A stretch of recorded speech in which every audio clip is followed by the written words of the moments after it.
Hello दोस्तों, आज मैंने Amazon प्राइम पर द बोर्डिंग स्कूल लास्ट कॉमरेस का सीजन 2 देखकर कंप्लीट किया। हालांकि मुझे इस शो से इस सीजन से ज्यादा उम्मीदें तो नहीं थी, क्योंकि सीजन 1 ने मुझे काफी डिसअपॉइंट किया था। बट मैं कह सकता हूँ कि सीजन 2 बस क्वाइट गुड। मैंने कल ही सीजन 1 देखा था, तो मुझे इसमें अच्छे से कनेक्ट करने में ज्यादा परेशानी नहीं हुई। और दूसरी बात ये भी है कि सीजन 2 स्टार्ट से ही काफी एंगेजिंग भी है। और मैं ये भी कह सकता हूँ कि सीजन 2 ने मुझे स्टार्ट से लेकर एंड तक लगभग पूरी तरह से ही हुक एंड बुक करके रखा। बीच में कुछ एक जगह में इसे डिस्कनेक्ट भी हुआ था, बट वो ज्यादा बड़ा इशू नहीं था। और मुझे ये सीजन इस बार ज्यादा डिप होता हुआ भी फील नहीं हुआ। बट यहाँ पर दूसरे कुछ इश्यूज हैं जिन पर मैं जल्द ही आऊंगा। और इसकी एक चीज मुझे काफी ज्यादा पसंद आई, वो ये है कि यहाँ पर हमेशा ही कुछ न कुछ इंटरेस्टिंग होता रहता है। और क्योंकि स्क्रीन प्ले काफी टाइट है, तो यहाँ पर ज्यादा टाइम ऐसे सीन्स पर खर्च नहीं किया गया जो आपको 2-4 मिनट से ज्यादा बोर कर पाए। और जैसे जैसे चीजें रिवील होती रहती हैं, यहाँ पर कुछ न कुछ इंटरेस्टिंग देखने को मिलता रहता है। सीरीज कम इन्फॉर्मेशन के साथ प्रोग्रेस करती रहती है, मतलब हमारे लिए क्लूज कम रहते हैं, जिसके कारण इन सीन्स में आपको और अधिक और जानने की उत्सुकता होने लगती है।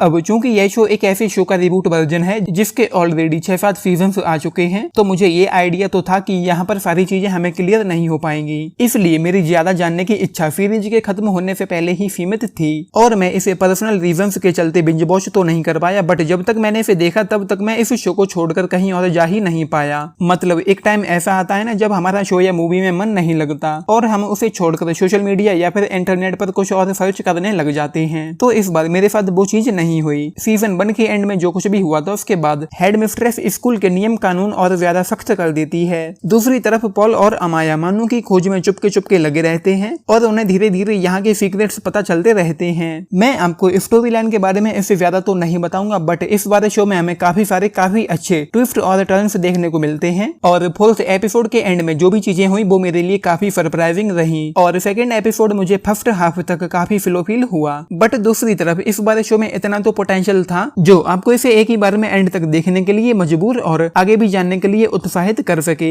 और यहाँ पर अच्छा खासा मसाला भी है। और इस बार शो की और कैरेक्टर्स की राइटिंग मुझे काफी ज्यादा पसंद आई। एक बार जब मैं इसमें इन्वेस्ट हो गया, उसके बाद मैं इसे देखता चला गया और मुझे ज्यादा परेशानी भी नहीं हुई। बट फिर भी कहीं ना कहीं 50 मिनट के 8 एपिसोड ज्यादा तो लगते ही हैं। बट इस बार वो लेंथ मुझे ज्यादा फील नहीं हुई। इस बार एपिसोड्स आसानी से निकलते हुए चले गए। और उसकी एक वजह ये भी है कि यहाँ पर हमेशा ही काफी कुछ इंटरेस्टिंग होता रहता है। हमें यहाँ पर होने वाली चीजों के बारे में पता चलता रहता है। खास तौर पर वो एंसेंट सीक्रेट सोसाइटी के बारे में हमें काफी कुछ पता चलता है, बट सब कुछ रिवील नहीं होता। बट दूसरी तरफ डेरियो मेंडोजा के बारे में यहाँ पर कुछ भी रिवील नहीं किया गया। वो जो कुछ भी करता है, जो उसके इरादे हैं, उसके पीछे का उसका मकसद क्या है, ये चीजें क्लियर नहीं करी गई। और ये शो इस बार एंगेजिंग तो था ही, बट ये मुझे इस बार थोड़ा थोड़ा कुछ सीन्स में थ्रिल भी कर रहा था। अब चूंकि यहाँ पर काफी कुछ इंटेंस चीजें होती हैं, तो मैं उनकी डिटेल में तो नहीं जा सकता, बट यहाँ पर जो कुछ भी हो रहा था वो देखने में काफी अच्छा लग रहा था, और मैं खुद भी इसके बारे में और ज्यादा जानना चाहता था। बट अभी तक यहाँ पर सब कुछ रिवील नहीं किया गया। तो इस बार यहाँ चीजों को एक्सप्लोर तो किया गया है, बट वो किसी ऐसी एंडिंग तक नहीं पहुंच पाती जो मुझे उतना ज्यादा सेटिस्फाई कर पाई। लेकिन हाँ, इस बार इस शो में और इसके कैरेक्टर्स में मैं सीजन 1 के कंपैरिजन में और ज्यादा अच्छे से रिलेट कर पाया। लेकिन दूसरी तरफ मुझे ये कुछ जगह थोड़ा कंफ्यूज भी कर रहा था। I don't understand why. But दूसरी तरफ इसकी स्टोरी लाइन मुझे काफी पसंद भी आई, और उसे यहाँ काफी अच्छे से एग्जीक्यूट और प्रेजेंट भी किया गया है। और शो के सस्पेंस को भी यहाँ बहुत अच्छे से संभाल कर रखा गया है। लेकिन क्योंकि इसकी एंडिंग मेरे लिए सेटिस्फाइंग नहीं रही, क्योंकि शो किसी भी तरह की कंक्लूजन तक नहीं पहुंच पाता। और लास्ट एपिसोड में ये मुझे काफी ज्यादा भटकता हुआ फील हुआ। मुझे ऐसा फील हो रहा था कि जैसे 8th एपिसोड में इसकी ग्रिप हमारे ऊपर से ढीली पड़ रही है। और मुझे एक ये भी ख्याल आ रहा था कि पहले 7 एपिसोड्स को और 8th एपिसोड को 2 अलग अलग डायरेक्टर्स के द्वारा डायरेक्ट किया गया है। सीजन 3 के लिए मैं काफी ज्यादा इंटरेस्टेड तो हूँ, बट 8th एपिसोड के खत्म होने के बाद मैंने इस शो में जो कुछ भी देखा था, वो सब एक तरीके से कह सकते हैं कि बाउंस हो गया। एंड यस ऑफ कोर्स, क्योंकि इसकी एंडिंग बहुत ज्यादा ठंडी थी। 8th एपिसोड से पहले तो यह शो मुझे काफी ज्यादा पसंद आ रहा था, लेकिन फाइनल एपिसोड के खत्म होते होते यहाँ पर ऐसा कुछ भी नहीं हुआ जो आपको सोचने के लिए मजबूर कर दे। मतलब मुझे वो वाला मजा, वो वाला फील ही नहीं आया जो एक सीजन के खत्म होने पर आ सके। तो इस तरह के कुछ इश्यूज यहाँ पर मुझे नजर आए। And yes of course, actors सभी ने ही इस बार भी बहुत सॉलिड परफॉर्मेंस दी है। मुझे एक्टर्स के असली नाम तो नहीं पता, लेकिन उनका काम मुझे काफी ज्यादा पसंद आया, इवन सीजन 1 से भी ज्यादा। और इस बार हमें इनेस और पॉल के बारे में भी काफी कुछ पता चलता है। खास तौर पर इनेस के बारे में जो कुछ भी पता चलता है, वो मेरे लिए सरप्राइजिंग रहा। सीजन 1 में जो कैरेक्टर एक साइड कैरेक्टर लग रहा था, वो सीजन 2 में आकर एक बहुत ज्यादा इंपॉर्टेंट कैरेक्टर हो जाता है। तो सीजन 2 देखने में मुझे मजा तो आया, बट लास्ट एपिसोड में मुझे कुछ इश्यूज नजर आए और जिस तरह की इसकी एंडिंग थी उसके बाद सीजन 3 के लिए हमारे अंदर वो वाली एक्साइटमेंट पैदा ही नहीं हो पाती।